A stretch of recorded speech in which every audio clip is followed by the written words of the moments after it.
上海市中心第2高的双子山，海拔4800厘米。这个草坪像一个大的绿色的地毯一样，太爽了。这个有一点花果山的水帘洞的感觉，这块应该再放几只猴子。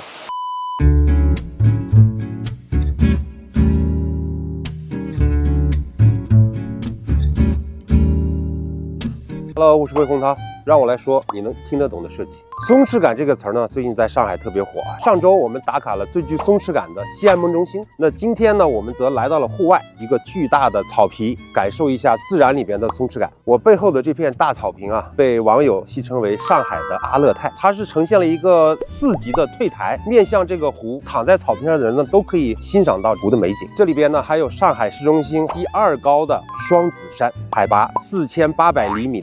今天呢，我们来看世博文化公园。这里呢，曾经是上海世博会的原址，一度我认为这个地方有可能荒废了，直到最近呢，我才知道上海市民得到了一个很好的福利。也有人戏称这里有一点像伦敦的海德公园。这里的规划布局挺有意思啊。中国传统园林的布局呢，是山在北侧，水在南侧，但这个里边呢，双子山放到了南面，北侧是黄浦江，还有一个人工湖。然后另外呢，在这个下面，它是有一些过江的隧道，还有地铁线，所以它是一个必须的布置。这个草坪像一个大的绿色的地毯一样，试一下，太爽了。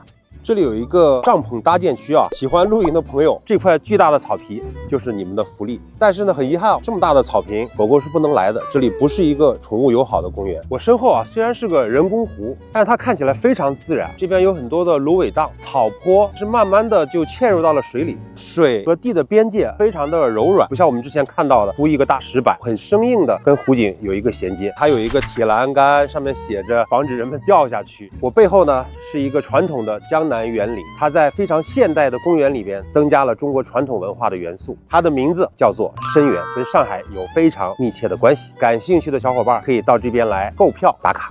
我们现在站在了11孔桥，这个桥呢上面有很多上海市花、白玉兰，但是平心而论，细节程度还是有点糙的。比如说这个花，你至少能雕出来一个3维的一个花的形状，画的细节都没有，太简单了。双子山的位置啊选的挺好，背后的天际线呢非常干净，没有上海高楼林立的感觉。另外呢，它遮挡住了高架路，把很多噪音降低了，让这个公园更加的安静和静谧。我们现在去登一个海拔4800厘米的山，走。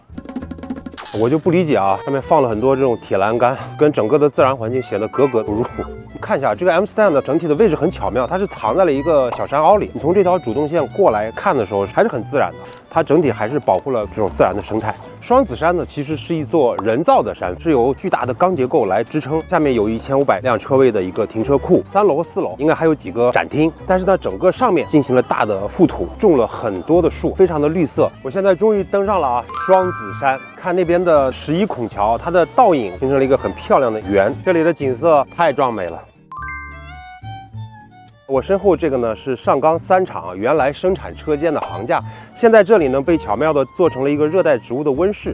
它整个的概念呢叫都市里边的一片云。可以看到它有几个形状非常自由的建筑。来，我们看一下这2个玻璃有什么不一样的。你可以看到这个玻璃呢反射比较强，因为它这里边是它的入口的一个广场，需要保温隔热性能比较好，所以用了这样镀膜的镂液玻璃。那这边呢很透明，用的是我们的超白玻。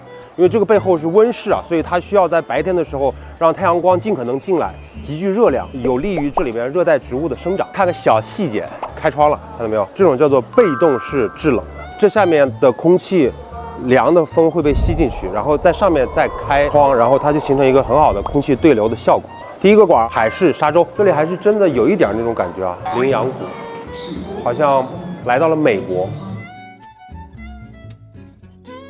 第2个馆啊叫云上森林，来大家猜一下啊，这个是不是真实的石头啊？